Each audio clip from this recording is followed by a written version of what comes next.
I'm Ashley Michaels, and this is Colorado Point of View. Another busy week in the world of politics, and we begin in Washington. A major policy announcement from President Trump this week. He said on Tuesday the U.S. plans to, quote, take over Gaza, move Palestinians to other countries, and rebuild the area into a destination. Take a listen. I envision a world, people living there, the world's people. I think you'll make that into an international, unbelievable place. I think the potential in the Gaza Strip is unbelievable. And I think the entire world, representatives from all over the world will be there, and they'll live there, Palestinians also.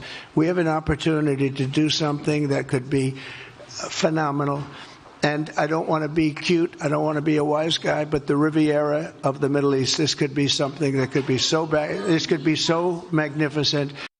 Well, let's talk more about it. We have Democratic Senator Michael Bennet joining us from Washington, D.C. this week. Senator, thank you so much for your time. You are one of many reacting to this new proposal. You called it, quote, reckless and a dangerous proposal on social media. Walk us through, what do you mean by that? Well, I mean, first of all, Ashley, thank you for having me. I really, really appreciate your letting me come back. The first thing President Trump said was that he wants to put U.S. troops on the ground in Gaza. You know, I know a lot of people in Colorado that voted for Donald Trump. I know a lot of people in Colorado who voted against Donald Trump. I'd be surprised if there are 5 of them that believe that the United States should have troops on the ground in Gaza. And in the last 2 days, the president has taken back his statement that there should be troops there. But he said today that he doesn't need troops to accomplish what he said he wanted, which was to move 2 million Palestinians out of the Gaza Strip and to build the Riviera on the, I suppose, the coast of the Mediterranean. I think that has obviously been rejected for many, many reasons by all of our partners in the Middle East, whether they're Arab or not. And it's shocking to hear an American president who seems as bewildered as President Trump is with the geopolitical situation in the Middle East and his responsibilities with respect to those realities. Just from a logistical standpoint, is his plan to take over Gaza even feasible? I mean, is this something that could really happen? I don't see how it could happen without a massive force of American troops. That I would be surprised, honestly, Ashley, I'd be surprised if there were 1 vote in the U.S. Senate to send troops to Gaza. Now, this is not the first piece of foreign land that President Trump has said he wants to control, have the U.S. control. We've also talked a lot about Greenland, Panama Canal, Canada. Now, you and your colleagues in Congress, you are the ones that make the budget. Can the U.S. realistically afford expansion of any kind? Well, I don't think it's realistic that the United States is going to end up with Greenland. I don't think it's realistic that the United States is going to end up with the Panama Canal. We have a long-standing treaty or responsibilities and expectations that we have of other countries around the world. And I know the president has a long history in real estate. I think that he's discovering that some of what he learned maybe in real estate when he called himself the king of debt in New York City doesn't apply very well to what we're trying to do today. Well, speaking of money, let's talk about the federal funding freeze. So President Trump, he ordered a stop on federal grants and loans to review whether or not the spending aligns with his own policies. This week, a judge paused that order, but if and when it eventually goes into effect, you said on social media that it will wreak havoc on Colorado's police departments, fire departments, schools, hospitals, a number of things. What do you say to people, though, who support an audit of this kind of spending? Well, I don't object to an audit. What I object to is the idea that the Congress, who has the power of the purse, has appropriated money that the President of the United States can't stop. He's not a king. That's not how it works in America. We've got checks and balances. He can do all the auditing he wants to do, and he can make a recommendation to the House and to the Senate about how he wants to spend the money. He may even have the ability to cut money in his own discretion that's allowed for in the appropriations process that goes on in D.C. as well. But much more important to me is the interruption that it is going to cause on the ground in Colorado if projects can't go forward that people are committed to. I was meeting today with people from Trout Unlimited who have been working with local farmers and ranchers on the western slope of Colorado to on construction projects that are of huge importance to them and to irrigation districts out there that have now been stopped. And now is the time to do that work when the streams are clear and when we're in winter. We can't do the work in summer, and nobody has planned for the kind of interruption. That's just one example. There's a right way to do this and there's a wrong way to do it. And I want to make sure that if people in Colorado are facing disruption, whether they're local communities like the Trout example, like the example I just used, or they're law enforcement officers or their fire departments, places where they have now their ability to receive federal grant funding has ground to a halt. My office wants to hear from you so we can go advocate to get that money turned back on. And then, as we're doing all of that, by all means, let's have a conversation about whether the federal government's money is being spent well or not. That is a conversation we should be having with this new administration. You're also on the Senate Finance Committee and the Senate Intel Committee, and you said this week that you're going to be using your role on both of those committees to push for answers about Elon Musk and Doge's access to things like Treasury payment systems, USAID information, other classified materials. What questions are you specifically going to be asking, and what are your concerns? Well, my concerns are that are many, but one is the privacy of the American people and citizens of Colorado. There is this information that we all send in, for example, our tax data, our Social Security data, all of that is protected by privacy laws. And the ability of people to be able to see that data, whether it's the Treasury Secretary or the President of the United States or Elon Musk and his minions, is all prescribed by law. You can't just go in there and say, I want to look at Ashley's tax information because I've got a guy, who's wants to apply something that he learned from some social media company out in California. That's one problem, and that's a big problem. People want to make sure their privacy is protected. But from an intelligence standpoint, which you mentioned earlier, there is information that our government works on and develops and needs to protect, that is subject to security clearances that are really, really important. And if there are people that don't have those security clearances that are accessing information in the Treasury payment system, that too could create huge problems because it could uncover some of the most important intelligence operations that we have. So again, this is not a time for people to be taking science experiments. Fortunately, we don't need to do that. There's a process here for people to access these databases in a way that's proper, and in a way that's lawful, and in a way that's appropriate. And that's the only way that they should be accessed. All right, no other way. Well, let's pivot. So I want to ask, you made headlines over the last several days, national headlines, during the confirmation hearing of Robert F. Kennedy Jr. as he looks to become the next health secretary. You had some very, very tough questions for him. Overall, though, when it comes to these confirmation hearings and these confirmation votes, I want to get your thoughts on the process with this current cabinet so far.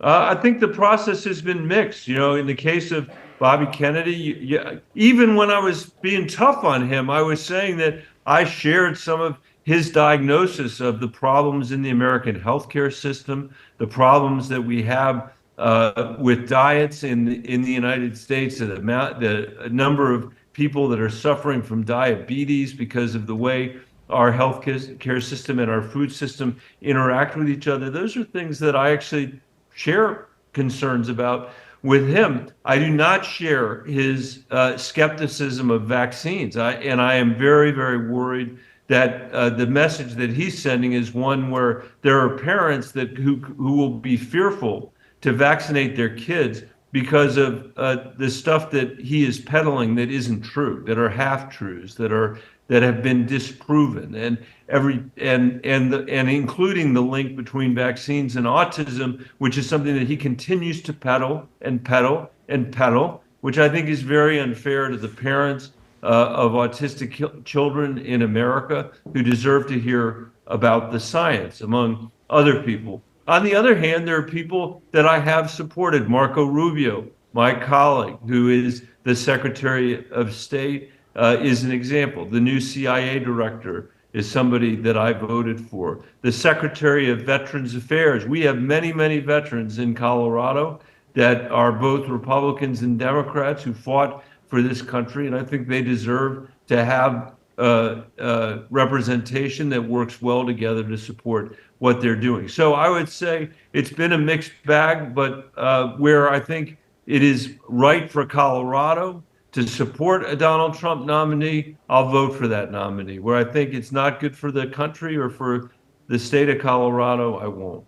The time goes quickly, but I do want to ask you one final question, and this is about the Department of Education. It's being widely reported that it will be eliminated through an executive order. Now, we know you're the former superintendent of Denver Public Schools, and so I want to ask, how do you potentially see that impacting students here in Colorado?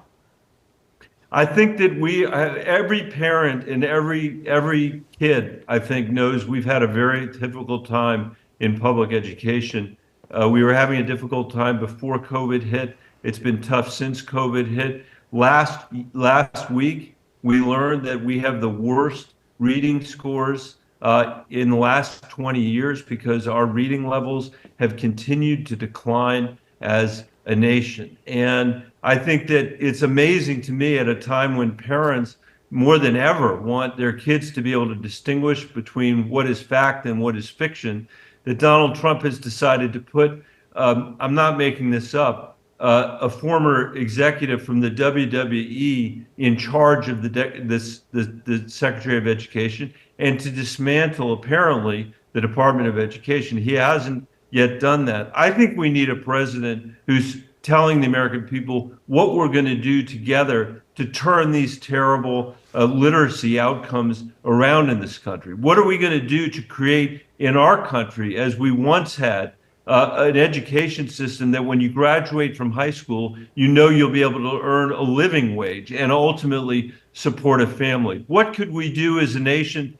to make sure if you decide to go to college that it doesn't become a ridiculous expense that you have to carry around for your entire life, but you can pay for it if you work and are willing to work hard? I mean, those are what are we going to do in this nation to actually create high quality early childhood education, which so many other nations in the world have? We are the richest country in the world, and yet we are behaving as though we can't provide those kind of things to our kids and to our grandkids.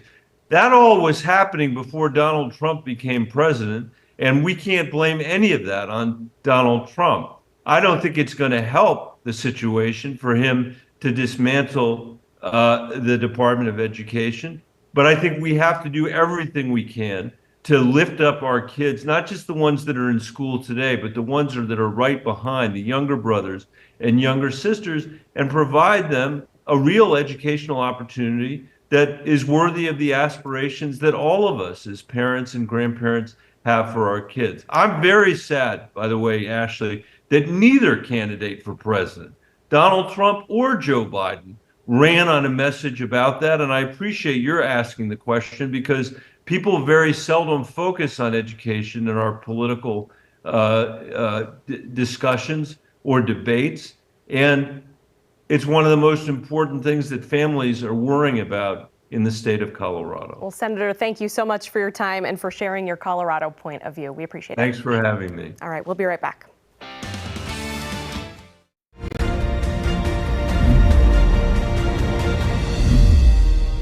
Well, Welcome back. This is what it looked like outside the Colorado State Capitol on Wednesday. Protesters marching through the streets of downtown Denver and other major cities across the country. They're upset about President Trump's job since taking office a little more than 2 weeks ago. Let's bring in our analysts to talk more about it. We have Democratic strategist and senior presidential and gubernatorial advisor Andy Boyan and Republican strategist and director of the Advanced Colorado Institute, Michael Fields. Thank you both for being here. As always, let's jump right in. What do these protests say to each of you about how people are feeling right now? Michael, we'll start with you. Yes, I think you need to look at two things. One is people protesting, people talking about it. I was downtown Denver yesterday and saw the protests happening. I think one thing is to remember that the protests were much bigger when Trump was president the first time.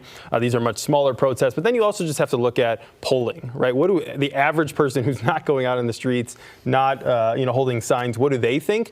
And Trump's numbers have never been higher. You have more Americans approve of the job that he's doing than disapprove of it. And you think about just what's happened. A lot has happened over these last few weeks. But even the tariff thing, that was a big win for President Trump, where Canada, Mexico, and even Panama folded during that time. And so I think overall, cabinet people are getting confirmed. Things are moving. Congress is kind of all together right now. Stock markets, as high as it's ever been. So I think things are moving in the right direction, regardless of what these protesters are saying. Andy, what does the turnout say to you? Well, I think it's a sad testament when we have to measure the size of the protests, as a testament to whether or not the president's doing a good job. I think the protests suggest disappointment and disgust with the fact that the executive branch of our government is on an immigration crackdown, a rollback of transgender rights, forcibly transferring Palestinians out of Gaza. I mean, billionaire Elon Musk, who's running reckless and around D.C. with enormous amounts of power. Project 2025.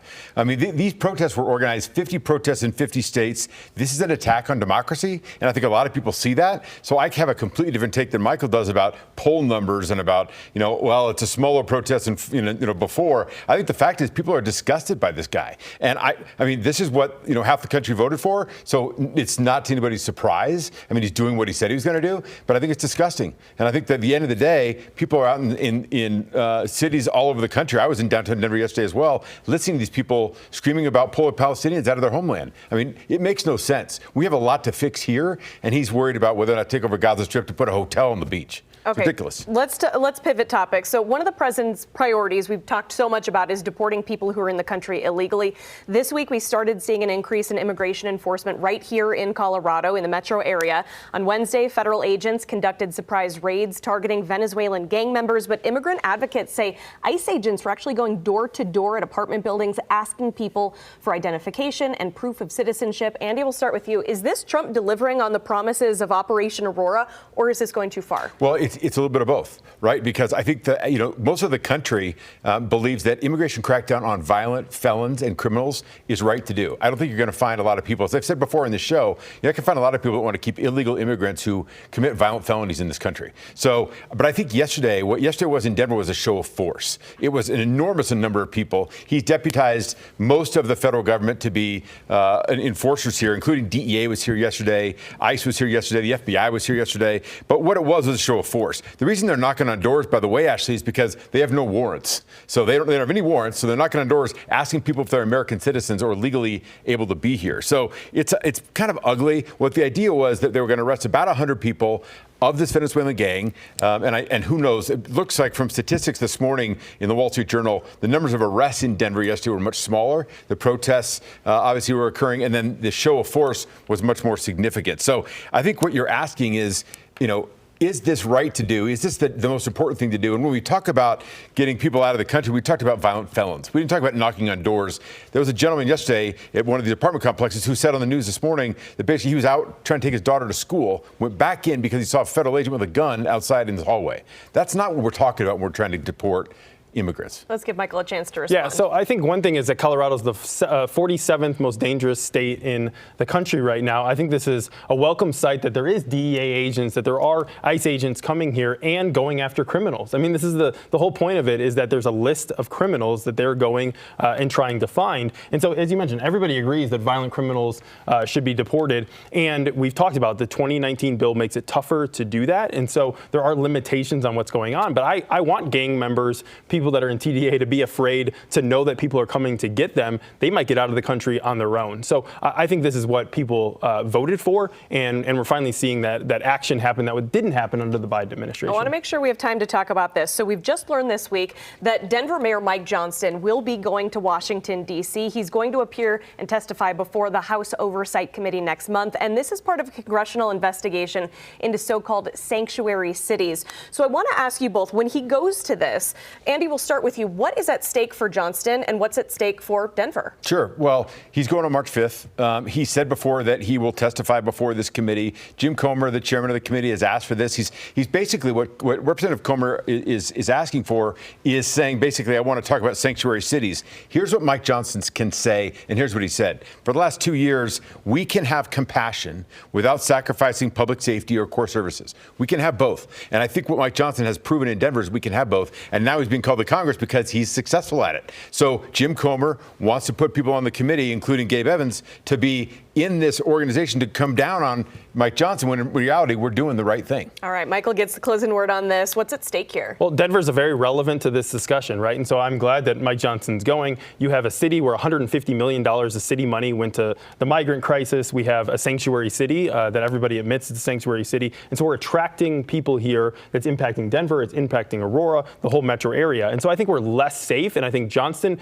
he's somebody who's smart. He's going to get hit pretty hard on this. I think he might be overconfident going into this. But it'll be interesting to see, especially the members of Congress from Colorado being able to have this conversation with him. And we're going to see kind of how it turns out and how the discussion goes. Yeah, Lauren Boebert is on that panel. Gabe Evans going to be brought on for the day. So something we'll continue to talk about as we get closer and when it happens. Thank you both. Appreciate it. We'll be right back.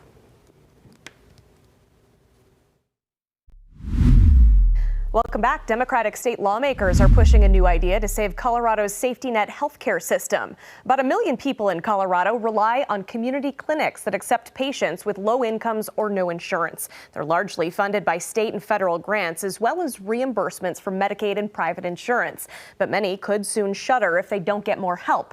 A new bill looks to reinvest state dollars into the safety net by capping how much Colorado pays hospitals when a state employee uses their state health plan to get medical care. Critics argue the move would be financially catastrophic for about 70% of the traditional hospital systems in Colorado. And finally, a Colorado oil and gas executive is officially a cabinet member in the Trump administration. Chris Wright confirmed this week as energy secretary. Both of Colorado's Democratic senators gave him the nod during voting. Wright is the CEO of Liberty Energy, which is a fracking company. He also has experience working with solar and wind. We'll see you back here next week.